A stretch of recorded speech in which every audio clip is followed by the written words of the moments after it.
Bismillahirrahmanirrahim. Assalamu alaikum dear students. Hope you all are fine. We will continue to study chapter number 8 aliphatic hydrocarbons. In our previous lecture we were studying chemical reactions of alkynes. Remaining two reactions, that is polymerization reactions and acidic nature of alkynes, are studied today. We will also study uses of alkynes. Again, textbook pages that are being studied today are pasted here for your convenience. So let's start topic number 1, that is polymerization reactions. जी, इससे पहले मैंने आपको polymerisation reactions का कुछ introduction करवाया जब हम alkyne कर रहे थे। पोलीमराइजेशन रिएक्शंस ऐसे रिएक्शंस होते हैं जिसमें छोटे छोटे molecule that are known as monomers आपस में कंबाइन होते हैं और मिलके एक बड़ा सा मॉलिक्यूल बना देते हैं जिसे पॉलीमर कहते हैं। And the reaction by which monomer can be converted into polymers are known as polymerisation reactions. Alkynes के अंदर भी पोलीमराइजेशन रिएक्शंस होता है। अल्काइंस दो तरह से पोलीमराइजेशन रिएक्शन शो करते हैं, लीनियर पोलीमराइजेशन और साइक्लिक पोलीमराइजेशन। लीनियर पोलीमराइजेशन का मतलब ये है कि ये अपने आप को लीनियर वे में अरेंज करेंगे और साइक्लिक पोलीमराइजेशन का मतलब ये है कि ये अपने आप को कार्बन साइकिल की फॉर्म में अरेंज करेगा और एक साइक्लिक प्रोडक्ट हमारे पास आएगी। कौन सी पोलीमराइजेशन होगी ये डिपेंड करता है upon temperature and catalyst that is used during the polymerisation process. चलिए, सबसे पहले हम देखते हैं लीनियर पोलीमराइजेशन किस तरह से होती है अल्काइंस के अंदर।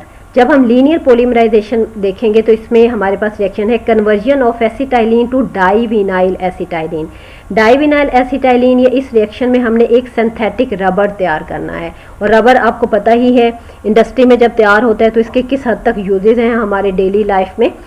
तो देखते हैं ये किस तरह से तैयार होता है। ये हमारे पास एसिटाइलिन है, ये हमारे पास अनदर मॉलिक्यूल ऑफ एसिटाइलिन है। इसमें हम acidic solution of cuprous chloride लेते हैं in the presence of NH4Cl। जब ये इन कंडीशंस के अंदर हम एसिटाइलिन या इथाइन मॉलिक्यूल्स को लेते हैं तो ये रिएक्शन शो करते हैं। एज अ रिजल्ट हमारे पास विनाइल एसिटाइलिन बनता है। अगर हम इसका IUPAC नेम देखें तो इसका IUPAC नेम है 1-butene-3-ine। अगर यहाँ पे देखें ये वाला जो ग्रुप है जहाँ भी आएगा दैट इज विनाइल, और इसको हम क्या कहते हैं कि ये तो है ही एसिटाइलिन। आप सिंपल कह लें कि एसिटाइलिन में यहाँ पे ये हाइड्रोजन यहाँ से निकल गया और यहाँ पे एक वैलेंसी खाली हो गई। यहाँ पे आके ये विनाइल ग्रुप में चेंज हो जाएगा और यहाँ पे विनाइल ग्रुप आके लगा तो ये विनाइल एसिटाइलिन बन गया। इसका IUPAC नेम है 1-butene-3-ine। सेकेंड, अगर आप यहाँ पे देखें तो ये विनाइल एसिटाइलिन है, यानी ये जब दो एसिटाइलिन के आपस में मिलने से बना विनाइल एसिटाइलिन। ये विनाइल एसिटाइलिन अब ये थर्ड मॉलिक्यूल ऑफ इथाइन से मिलेगा। ये तीसरा मॉलिक्यूल एसिटाइलिन का है उन्हीं कंडीशंस के अंदर और एज अ रिजल्ट डाइविनाइल एसिटाइलिन हमारे पास बना ये। इनफैक्ट अगर आप देखें तो ये रिएक्शन है क्या, सेंटर में आप लिख लें ये वाला फार्मूला, इसका ये हाइड्रोजन यहाँ से निकला तो एक विनाइल आके लग गया। अब इसमें ये यहाँ से निकला तो दूसरा विनाइल आके लग गया। क्योंकि हमने यहाँ पे देखा 3 एसिटाइलिन मॉलिक्यूल यूज़ किए तो वो रिएक्शन शो करके इन कंडीशन में डाइविनाइल एसिटाइलिन, यहाँ पे भी विनाइल लगा हुआ है, यहाँ पे भी विनाइल है और दरमियान में एसिटाइलिन ही है तो हम इसको डाइविनाइल एसिटाइलिन कहते हैं। If HCl is added to vinyl acetylene chloroprene is formed. अब आप नीचे देखें ये विनाइल एसिटाइलिन है, इसके अंदर कॉन्सेंट्रेटेड सल्फ्यूरिक एसिड डाला, कंडीशंस वही हैं तो हमारे पास जो चीज़ बनी इसको हम क्लोरोप्रीन कहते हैं। असल में हम पोलीमराइजेशन कर रहे हैं, ये 3 मोनोमर का मिलना और ये प्रोडक्ट बनना दैट इज़ अ पॉलीमर। लेकिन अगर हम इस क्लोरोप्रीन को लें और इसको एज अ मोनोमर यूज़ करें तो बहुत सारे क्लोरोप्रीन मिलके पोलीमराइज होते हैं और as a result of this polymerization neoprene बनता है। जैसे ये लिखा हुआ है दिस इज क्लोरोप्रीन, ये पोलीमराइज होगा, पोलीमराइज के नतीजे में न्यूप्रीन बनेगा और न्यूप्रीन एक सिंथेटिक रबर है। नेक्स्ट ये हमारा है साइक्लिक पोलीमराइजेशन के अल्काइंस के अंदर किस तरह से साइक्लिक वे में पोलीमराइजेशन होती है। साइक्लिक मैंने आपको बताया पहले भी, साइक्लिक का मतलब होता है in the form of cycle, यानी कोई भी कंपाउंड कार्बन का अरेंजमेंट जब कार्बन खुद को साइक्लिक फॉर्म में अरेंज करेगी तो हम इसको कहेंगे कि ये साइकिल बन गया, साइक्लिक रिएक्शन हो गया। तो ये जो आपको यहाँ चीज़ नज़र आ रही है इसको देख के कंफ्यूज ना हो कि ये क्या है, असल में ये एसिटाइलिन ही है, क्योंकि हम इथाइन और अल्काइन के रिएक्शन कर रहे हैं। तो अगर आप ये देखें कार्बन कार्बन ट्रिपल बॉन्ड और ये हाइड्रोजन इन्होंने ओपन करके दिखाया है। यहाँ भी देखें कार्बन कार्बन ट्रिपल बॉन्ड और ये हाइड्रोजन, यहाँ भी कार्बन कार्बन ट्रिपल बॉन्ड, ये हाइड्रोजन, इन्होंने तीन, ये एक हमारे पास इथाइन मॉलिक्यूल है, ये मॉलिक्यूल दूसरा इथाइन मॉलिक्यूल है और ये मॉलिक्यूल तीसरा इथाइन मॉलिक्यूल है। तीनों को अरेंज किया, फिर उन्होंने मूवमेंट दिखाई, यहाँ से एक बॉन्ड टूटा, यहाँ बनेगा एक, यहाँ ट्रिपल बॉन्ड में से दो रह गए, एक टूटा, उसने इसके साथ बॉन्ड बनाने, यहाँ ट्रिपल बॉन्ड था, एक टूटा, यहाँ बनेगा। तो जब 300 डिग्री सेंटीग्रेड पे कॉपर ट्यूब के अंदर ये रिएक्शन होता है तो एज ए रिजल्ट ये तीन इथाइन के मॉलिक्यूल पॉलीमराइज होते हैं और एज अ रिजल्ट हमारे पास जो प्रोडक्ट बनती है that is benzene. Next topic number 2 is acidic nature of alkynes. Alkynes बहुत ज़्यादा एसिडिक होते हैं एज कम्पेयर टू अल्कीन और अल्केन। अल्केन और अल्कीन के अंदर ये प्रॉपर्टी नहीं होती, बल्कि सिर्फ और सिर्फ आप कह लें कि अल्काइंस के अंदर है। उसकी भी रीज़न है कि क्यों ये हमेशा एसिडिक कैरेक्टर शो करती हैं। उसकी रीज़न क्या है?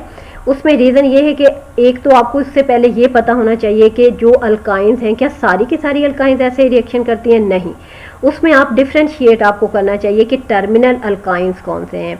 अब ऐसी अल्काइंस जिसमें triple bond is present at the corner of that compound that is known as terminal alkyne. और अगर ट्रिपल बॉन्ड सेंटर में कहीं कार्बन की चेन लंबी है, उसके अंदर 4 कार्बन है और अगर सेंटर में ट्रिपल बॉन्ड प्रेजेंट है तो वो टर्मिनल अल्काइन नहीं है।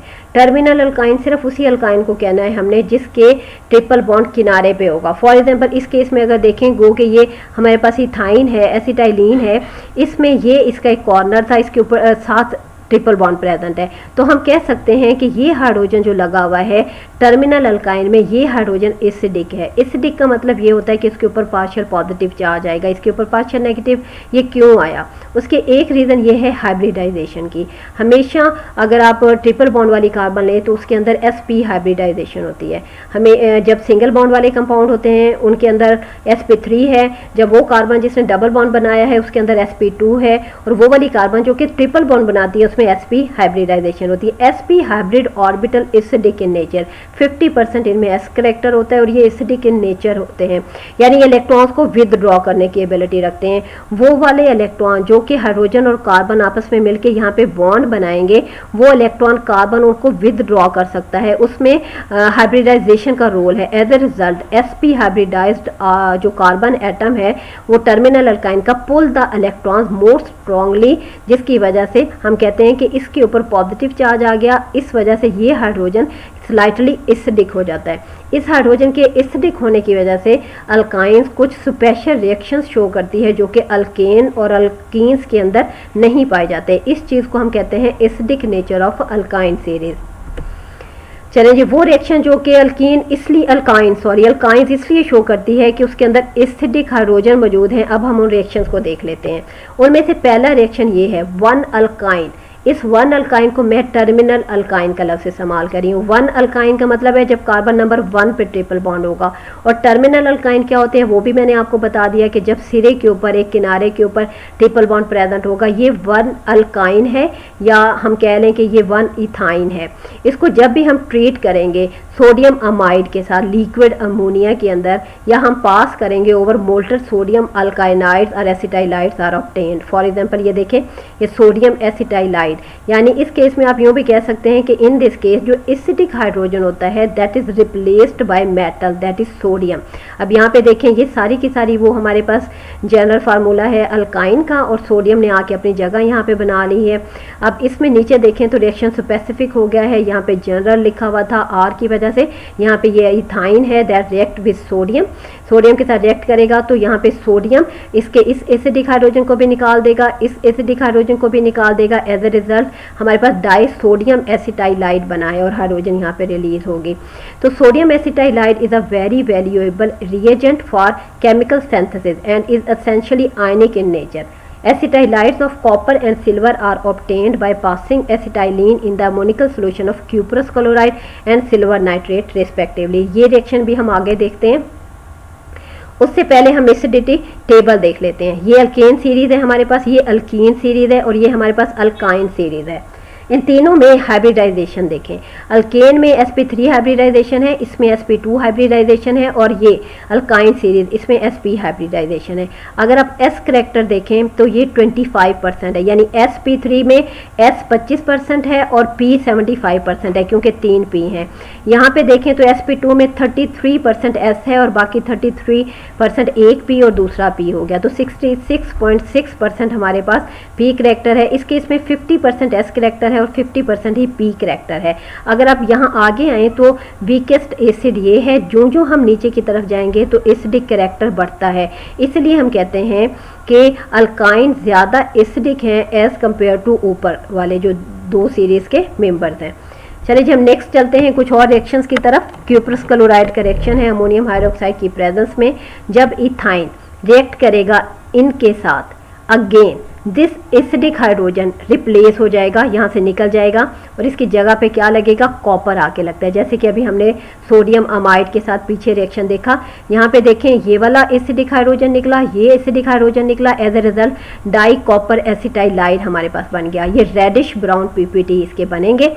अब नेक्स्ट देखें जी silver nitrate, ammoniacal solution of silver nitrate के साथ भी सिमिलर रिएक्शन होता है।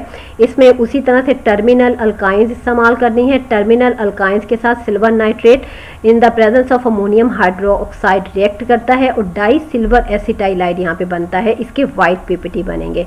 Silver and copper acetylides react with acids to regenerate alkynes. First करें ये हमारे पास सॉल्ट बन गए हैं रेडिश ब्राउन, ये हमारे पास वाइट पीपीटी बन गए हैं। जो हमारे पास डाई सिल्वर एसिटाइलाइड्स बने हैं, इनको अगर हम चाहें दोबारा एसिटाइलिन ओरिजिनल जहाँ से हमने रिएक्शन शुरू किया था तो इसमें हम सिंपल डाइल्यूट सल्फ्यूरिक एसिड डाल दें तो ये रिएक्शन इस तरह से रिवर्स हो जाएगा और हमारे पास दोबारा इथाइन हासिल हो सकते हैं। These alkylides are used for the preparation, purification, separation and identification of alkynes. चलें नेक्स्ट ये हमारे रिएक्टिविटी ऑर्डर ऑफ अल्काइंस।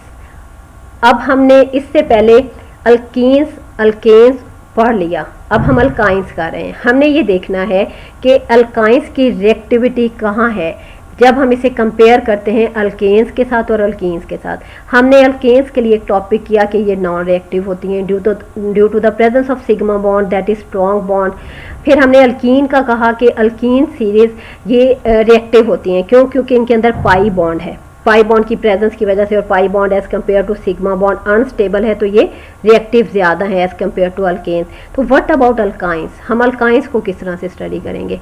जब हम इनका सीरीज ऑर्डर लिखेंगे तो हम कहेंगे सबसे ज़्यादा अल्कीन है, सबसे ज़्यादा अल्काइन है और फिर अल्केन है। अगर हम वही रूल अप्लाई करें यहाँ भी तो हम कहेंगे कि अल्काइन में तो 2 पाई बॉन्ड्स हैं तो उनको ब्रेक करना आसान है तो इसकी रिएक्टिविटी इससे ज़्यादा होनी चाहिए, लेकिन इनफैक्ट ऐसा नहीं होता। मैंने आपको अपने प्रीवियस लेक्चर में बताया था कि 2 पाई बॉन्ड्स हैं, 6 electrons and 3 pair of electrons are present between 2 carbon, जो कि ट्रिपल बॉन्ड बना रहे हैं। ये जो हमारे इलेक्ट्रॉन्स यहाँ पे हैं ये जो कार्बन के न्यूक्लियस होते हैं उनको अट्रैक्ट करते हैं एक दूसरे की तरफ और ये इलेक्ट्रॉन इम्बेड हो जाते हैं अंदर और ये लेस अवेलेबल होते हैं रिएक्शन के लिए। इस वजह से हम कहते हैं कि ये 2 pi electrons are less reactive than alkenes towards electrophilic reagent. This is because the bond distance between the 2 triple bond carbon atom is very short and hence the pi electrons are not available to be attacked by electrophilic reagent। यही वजह है जिसकी वजह से हम कहेंगे कि alkyne as compare to alkenes less reactive हैं। सबसे ज़्यादा रिएक्टिव जो हमारे पास रिएजेंट्स हैं वो अल्कीन्स हैं। एट द एंड अगर हम देखें जो यूजेस ऑफ अल्काइंस, अल्काइंस के यूजेस क्या हैं, कहाँ कहाँ पे हम अल्काइंस को इस्तेमाल करते हैं। इथाइन को फॉर एग्जांपल हमने रिएक्शन एक पढ़ा कंबशन रिएक्शन इन अल्काइंस, उसमें हमने पढ़ा कि जब इथाइन रिएक्ट करती है ऑक्सीजन के साथ तो ऑक्सी एसिटाइलिन फ्लेम बनता है। हमने इक्वेशन भी वहाँ पे की थी, तो ये वही उसका जिक्र किया है कि in oxy acetylene torch which is in turn use for welding और 3000 डिग्री सेंटीग्रेड तक इसका टेम्परेचर होता है, इतनी अमाउंट ऑफ हीट इस रिएक्शन में रिलीज होती है। सेकेंड है for the preparation of alcohols, acetic acid और एसिटाल्डिहाइड, ये तीनों के तीनों अहम केमिकल कंपाउंड्स हैं। इनकी सिंथेसिस के लिए, इनको प्रिपेयर करने के लिए अल्काइन इथाइन इस्तेमाल होती है। Third one is for the manufacture of polymers like PVC, PVC polyvinyl chloride, polyvinyl acetate, polyvinyl ethers, Orlon and neoprene. अब न्यूप्रीन रबर हमने आज के लेक्चर में तैयार किया है और पॉलीविनाइल क्लोराइड मेरा ख्याल है ये नहीं किया, लेकिन हमने ये वाला सिंथेटिक रबर आज तैयार किया है। पॉलीमराइजेशन रिएक्शन आज ही हमने किए हैं, वहाँ आपको मैंने बताया था कि पॉलीमराइजेशन रिएक्शन बहुत अहम रिएक्शन होते हैं जब हम इंडस्ट्रियल पॉइंट ऑफ व्यू से देखते हैं। तो इथाइन एक अहम रिएजेंट है जो कि इस्तेमाल होता है for the preparation of polymers, उनमें से एक आज हमने किया भी है, that is neoprene. Fourth one is to prepare acetylene tetrachlorides a solvent for varnishes, resins and rubber, इनके लिए भी हम इसको इस्तेमाल करते हैं। And fifth one is for ripening of fruits. हमने जब इथीन के यूजेस पढ़े थे हमने उस वक्त भी कहा था ethene is a gas that is use for ripening of fruit. तो इथाइन भी एक ऐसी गैस है that is use for the ripening of fruits. That's end dear students, हमारा ये चैप्टर ख़त्म हो गया। इंशाल्लाह नेक्स्ट चैप्टर के साथ, अब इस चैप्टर की एक्सरसाइज का सिर्फ एक लास्ट रह गया हमारा लेक्चर ना, तो वो लेक्चर नंबर 14 जो है हमारा, वो एक्सरसाइज करवाऊंगी मैं आपको, उसकी कुछ प्रैक्टिस करवाऊंगी, उसके बाद हम वाइंड अप करेंगे, ये चैप्टर हमारा ख़त्म हो जाएगा। गुड लक, अल्लाह हाफिज़, टेक केयर।